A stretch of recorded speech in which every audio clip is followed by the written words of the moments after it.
Does RFE response work? Does it work? You know, when they give you RFE, when you see the letter, you scan it, you give it to people, they read it, they give you suggestions on how best you can answer, do's and don'ts, and you religiously, go about responding to RFE just to end up with denial. That is what we are saying these days. Prof, does RFE response really work or it doesn't? We can better position the mindset of our listeners, especially if somebody got RFE. What's your take? Hello, everyone. Welcome back to our channel. Today we are going to talk about RFE, request for further evidence in the context of EB2-NIW applications. If this resonates with you, please watch this video till the end. Welcome back to our channel. This is my green card story where we share with you everything about EB2-NIW and EB1A. Today we are going to focus on something very important, which we heard that a lot of people are facing right now in our community. In our community, I mean people apply for EB2-NIW and EB1A. So if you've gotten an RFE recently, or you know someone who got RFE recently, this video is very, very important for you to share with them. My name is Olanike from my green card story, and with me is Dr. Bobola, also from my green card story. Welcome and thank you for joining us. Thank you, everyone. Okay, so we are going to go straight into this video. We want it to be very short and very informative. So, Dr. Bobola, I think the right place to start this video is when do people get RFE? What is RFE? How does it come to people? Right? How does USCIS communicate with people that, oh, you've gotten RFE? They are requesting for more evidence. Okay, so RFE simply means request for evidence. US usually give people RFE if they feel that the petitioner or the beneficiary has not shown that they meet the requirement for that petition, whether it's for EB2-NIW or EB1A. Okay, so if they feel that you didn't show enough evidence, or maybe your petition letter was not adequate to address all the requirements for that petition that you're applying for, USCIS would issue you an RFE. Correct. So RFE can come from different sides of this application. And again, this video for today is focused on EB2-NIW, and we are still going to focus on EB1A in another video. So for EB2-NIW, you can get RFE for different purposes. You can get RFE for not meeting eligibility. You can get RFE for not providing critical documents that show that you meet eligibility. You can get RFE for not filling your forms well. From experience from working with our clients, of course, we've seen clients that didn't know that they were supposed to fill a particular form for EB2-NIW, right? They just feel like it's only the I-140 form. They didn't fill 9089 and things like that. All right. We can also get RFE, or we have seen issues with recommendation letters, being the bulk of or the focus of an RFE letter from USCIS. So, Dr. Bobola, I think can we address some of these reasons? Why do people get RFE? Or what should somebody who has gotten an RFE for a particular reason, what should they do? Or someone who is actually just trying to apply for EB2-NIW, how can they prevent, returning with RFE? Okay, so let me start from the person that is just preparing to apply for EB2-NIW. I'll say the first, I don't know how in depth you want me to go, but the first thing that the person much as you can must show is that they are eligible. I know, of course, I think by now everyone knows the eligibility requirement. But however, you need to show that you check, you dot all the All I's the and cross the boxes. T's. Yeah. So let's say you got a master's degree or an advanced degree from outside the US, even if it's from the top university, maybe let's say like University of Cambridge, or is it Cambridge University and Oxford University, make sure that you do like a third party degree evaluation of your degree to Sure. show that it is equivalent to a US degree. Because you can get an RA for that, even though they will know that this is from the top university, you can still get an RFE. Okay. And if you are showing that, oh, you are eligible based on your bachelor's and 5 years of experience, number one, you need to do a third party degree evaluation to show that bachelor's degree is equivalent to a US bachelor's degree. Then you need to get a letter from the HR of the company or the companies that you work with and that letter must state when you started working with them, when you left, your duration of employment, and your job description. So you Yes. need to get for a cumulative of 5 years.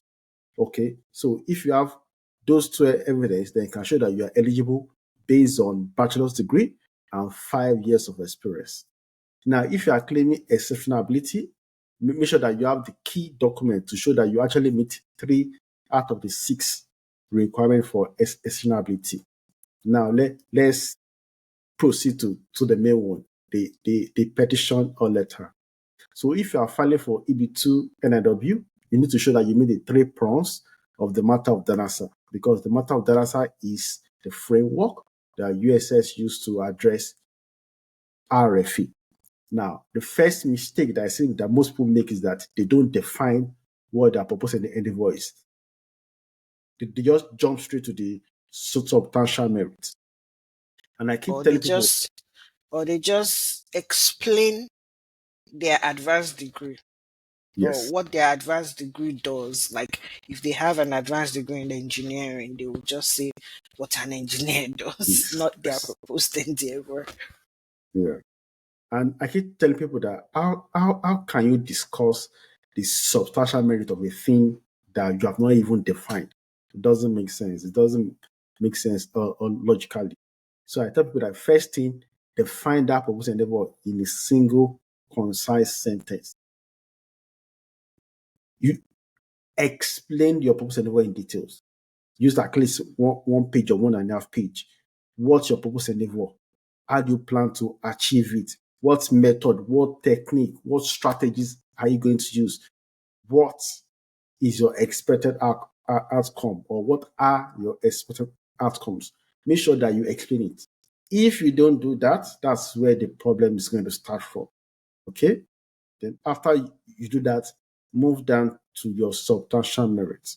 In Yes. layman's term, what substantial merit means is that what makes your endeavor innovative. Okay? How is it innovative? That is the substantial merit of your purpose endeavor. For them, after that, show that it has national importance. Anytime I explain national importance to people, I said that they should think about things like national security, food security, sustainable development, and things like that. Or let's say the US government has to raise a concern about something. Maybe there's inflation, and you're in the financial sector, and your post is about modeling the GDP. How can your post help to solve that problem that the US government has raised concerns about?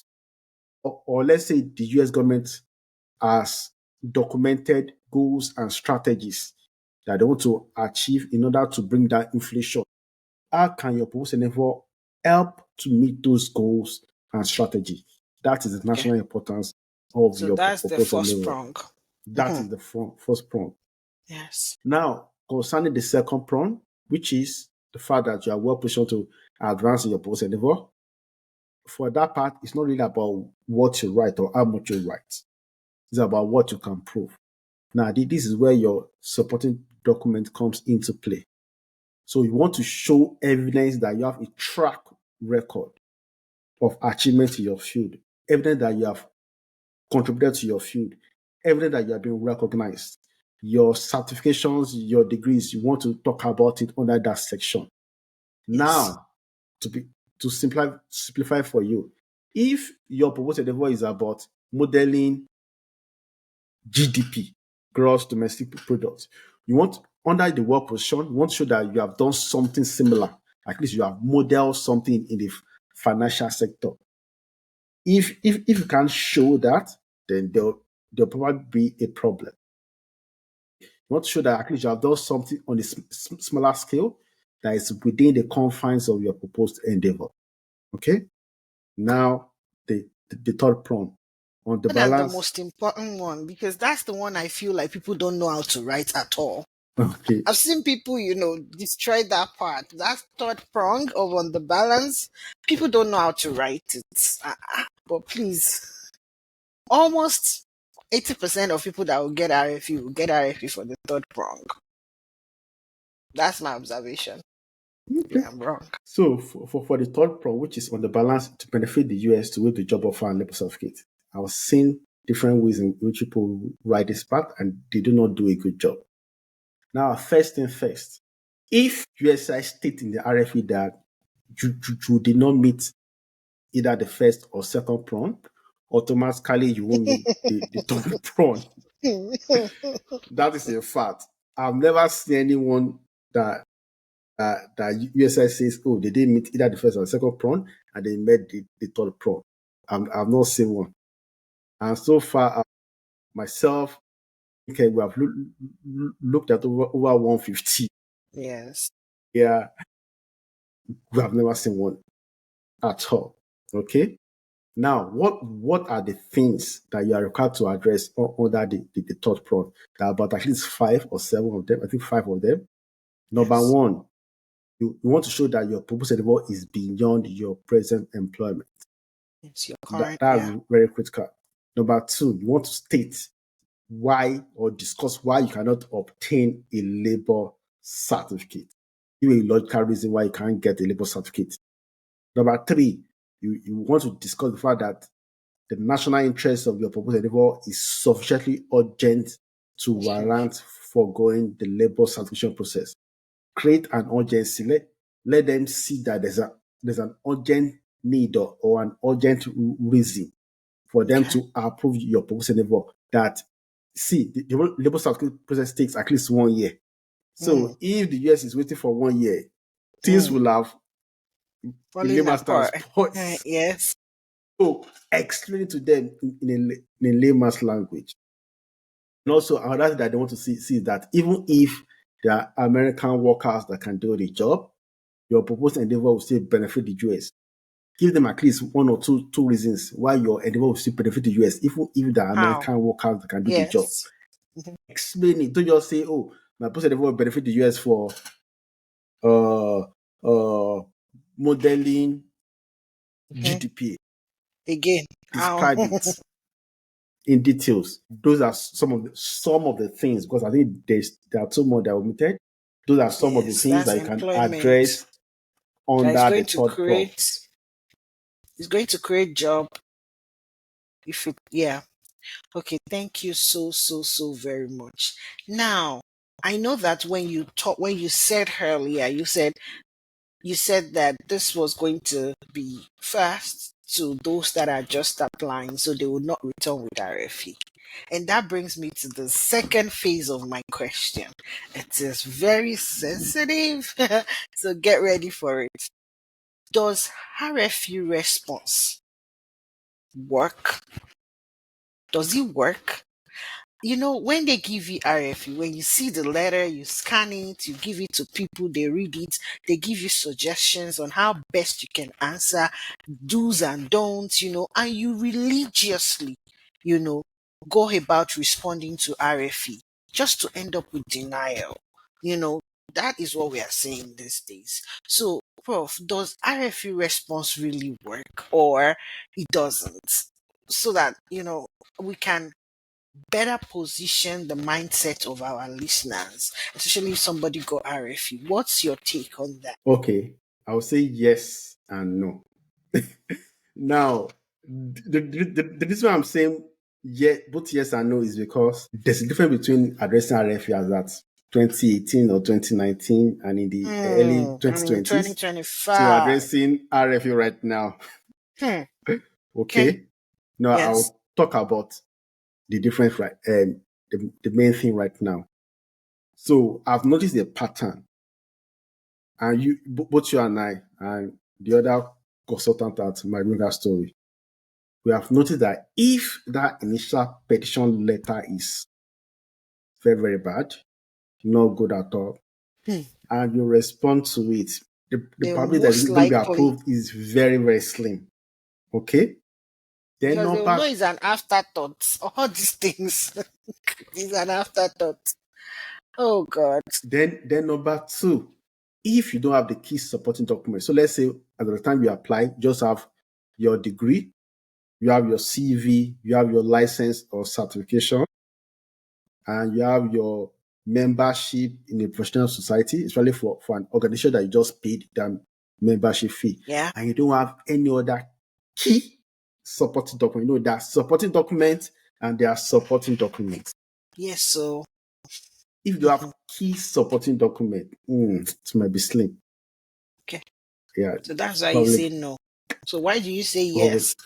So for yes, if that initial petition or letter is tight, okay, and you respond to that RFE, the probability that is going to be approved is very, very high. Okay. So, and number two, stick to the same story. Okay. Don't change your story. So let's say you said that for your post endeavor is used data analytics to understand maybe the trend of Energy. computer virus or energy. Let's say Okay. energy, and you got an RFE, and now because you just got like a job with a tech company and you are developing fintech software, don't Yeah. change it to Yeah. fintech software. Fintech application, once you change it, that's like an automatic denial because you are introducing something new. Because Yes. according to USCIS policy, you need to show that you are eligible and that you meet the requirement as at the time you turn in your initial petition. Okay. So let's Yes. say after you turn in your petition, you got an admission for a PhD program or you have published a paper, Something really you good. Mhm. you can't add it to it. Once you add it to it, it's going to be like an automatic denial. Thank you so much. I think we have captured everything I intended for us to capture in this video. But before we go, there's one more thing I want you to address, which is we've said all these things, they are really good. But USCIS told me or gave me a chance to respond to RFE, and they've listed the things I should do better or I should do. How do you advise somebody to go about answering all those things? For example, we just said now that if your letter was really bad, you didn't say what your proposed endeavor was, or you didn't explain how you were going to achieve it in the initial letter. The expectation now is that when you're writing this response, you do a detailed, response to everything they've raised in the um in the RFE. How do you how do you advise us to go about responding in a way that is not going to be flagged or is not going to lead to eventual denial? So you can take any of the things that might be raised in the letter to give an example. So I would actually want you to take something like national importance. If they've said, oh, they accepted my proposed endeavor, they accepted that it has substantial merit, but they didn't accept that it has national importance, or that my work could be at a national could benefit the United States at a national scale rather than like just local or regional. How do I answer to something like that? That's just going to be an example for our viewers, okay? In a way that they are not going to, mess things up or break anything while they are trying to respond. Can we Okay. take that example just to guide people? Okay. That's fine. So I'm trying to think of like a good uh, Okay. example. Okay, let me use the cyber security example because I think we have worked with so many people Many that comments. that Yeah. that are in the tech sector. So let's say your percentage of cyber security addressing cyber threat, cyber attack, and you got an RFE, and in that RFE, USCIS said that you didn't show that your percentage was a national importance. So one of the first things that you want to do is you want to look for document by government agency that shows that the cyber security issue is of concern to the United States government. So, for example, there's always this FBI report on cyber incident that they will in that report they will state how many cyber attacks the US got in a particular year, and the value, how much money was lost. You can quote that and say, okay, look at the how much of cyber attack that was quoted in this Yes. FBI report. Now, then, in one paragraph, write a detailed discussion on how your percentage how will help to reduce the number of cyber attacks on the US soil. For example, another way that I can show that your post and who has national importance is so let's say, for example, the president has issued like maybe an executive order. In that order, he has stated the goals and objectives that he wants the United States to meet as it pertains to, let's say, for example, cybersecurity. Download that executive order or that document, read it, look for at least one or two goals that you believe that your proposal endeavor can help solve. Quote those goals and write at least a paragraph on how your proposal endeavor will help the US to will contribute to fulfill that goal. Now, why did I say will contribute? Because that word is that phrase is very strategic. Because if you say, oh, my proposal endeavor will help to eliminate all the cybersecurity threat in the US, USCIS is going to counter you and say it's impossible for the One person. proposal endeavor of a single Yes, person, singular effort. Yes. yes, to eradicate the cyber threat in the US. However, if you say my post will contribute, you are telling them that, oh, I acknowledge that my post cannot do everything because it's just like more like a one-man show or maybe a few group of people, but it's going to help to reduce the cyber threat. Thank you so much. And that brings us to the end of this very informative video, I must say. And we thank you always for tuning in and coming on our YouTube channel to listen to our videos weekly. Please take it a step further. Send this video to someone that you think might need it.